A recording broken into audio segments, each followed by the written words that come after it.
باللہ من الشیطان الرجیم بسم اللہ الرحمن الرحیم الحمدللہ رب العالمین الصلاة والسلام علی سید الانبیاء والمرسلین ابی القاسم المصطفى محمد اللہم صلی علی محمد وآل محمد وآل بیتہ الطیبین الطاہرین اما بعد فقد قال اللہ سبحانہ تبارک و تعالی وقوله الحق بسم اللہ الرحمن الرحیم یا ایھا الذین آمنوا کتب علیکم الصیام کما کتب علی الذین من قبلکم لعلکم تتقون۔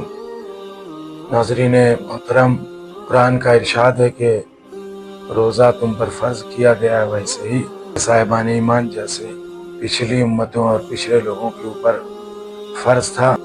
اسی کے ضمن میں امید ہے کہ تم پرہیزگار اور متقی بن جاؤ۔ روزہ کیوں رکھیں؟ احادیث اور قرآن کے آئینے میں دیکھیں کہ روزہ رکھنے کا فائدہ کیا ہے۔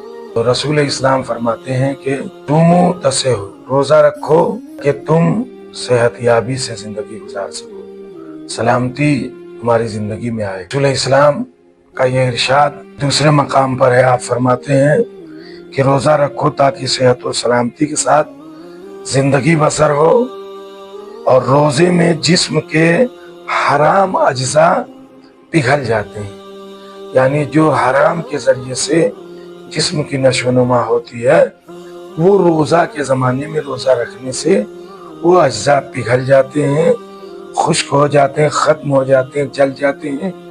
اس لیے کہ رمضان پگھلانے کے معنی میں ہے اور جلا دینے کے اور ختم کر دینے کے معنی میں ہے۔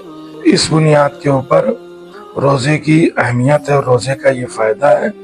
پھر دوسری جگہ رسول ارشاد فرماتے ہیں کہ مومن کی 3 نشانیاں ہیں۔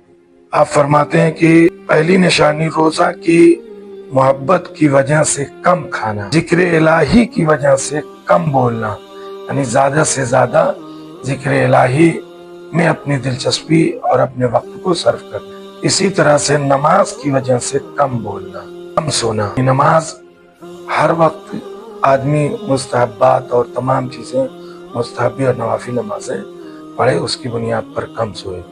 تو کم بولنا ذکر الہی کی وجہ سے، کم کھانا روزے کی وجہ سے، اور کم سونا۔ اور یہی چیز جو ہے وہ حکمت میں بتائی گئی ہے، کم گفتن، کم خفتن، کم غذا خوردن، چیزیں حکمت میں بھی بتائی گئی ہیں۔ یہ جسم کے لیے بہت فائدے کی چیزیں ہیں، اور رسول کی حدیث میں بھی یہ چیزیں، گویا کہ رسول یہ فرمانا چاہتے ہیں کہ کم کھانے کی بنیاد پر جسم پر، لیور پر، جگر پر بوجھ کم پڑتا ہے، جس سے انسان صحت مند رہتا ہے۔ اور اسی طرح سے چوتھے امام علیہ الصلوۃ والسلام رمضان کے زمانے میں کم بولتے تھے، ذکر الہی کرنے کی وجہ سے اور اس میں مصروف رہنے کی وجہ سے لوگوں سے کم کلام کرتے تھے، صرف ذکر الہی میں وقت اپنا زیادہ سے زیادہ۔ ہم کو بھی حکم ہے کہ قرآن کی زیادہ سے زیادہ تلاوت کریں اور کم بولیں، ذکر الہی کریں، اسی طرح سے کم سوئیں اور جتنی زیادہ سے زیادہ ہو سکے نماز پڑھیں۔ پھر چھٹے امام علیہ الصلوۃ والسلام کا ارشاد ہے کہ 3 چیزیں اللہ کی روح ہیں، اس میں سے ایک نماز شب، خدا نے اس کو اپنی روح کہا ہے۔ چھٹے امام فرماتے ہیں مومنین اور دوستوں سے ملاقات کرنا یہ بھی خدا کی روح ہے اور خدا اسے پسند کرتا ہے۔ اور تیسری چیز امام فرماتے ہیں روزہ رکھنا۔ تو گویا کہ روزے کی بڑی فضیلت ہے، خدا کی نگاہ میں روزے دار محبوب بندہ ہے اس کا۔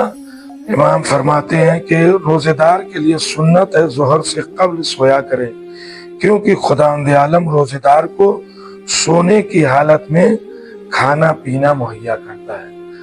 تو اس کا مطلب یہ ہے کہ روزے دار ظہر سے قبل جو سوتا ہے وہ سنت ادا کرتا ہے، اور اس میں اسے کھانا پینا خدا کی طرف سے مہیا کیا جاتا ہے۔ یہ اور بات ہے کہ نماز ظہرین کے بعد بھی سونا منع نہیں ہے، اس لیے کہ مطلقاً حدیث ہے خطبہ شعبانیہ میں جو رسول اسلام نے ارشاد فرمایا کہ نومکم، تمہاری نیندیں جو ہے وہ عبادت ہے۔ ہم سب کو پروردگار عالم روزہ رکھنے اور اس کے ذریعے سے ہمارے جسم سے جو حرام اجزاء ہیں ان کو پگھلانے کی توفیق کرامت فرمائے، اور خدا کے نزدیک روزے دار کا بڑا اجر ہے، بڑا ثواب ہے، اس لیے کہ یہ تمام عبادتیں خدا کی، لیکن روزے کو اس نے کہا کہ الصوم لی، روزہ میرے لیے، انا اجزی بہ، اور میں اس کی جزا دوں گا۔ خدا جس کی جزا دینے کا وعدہ کرے وہ کتنی عظیم عبادت ہوگی۔ صلی اللہ علیہ محمد وعلیہ وسلم۔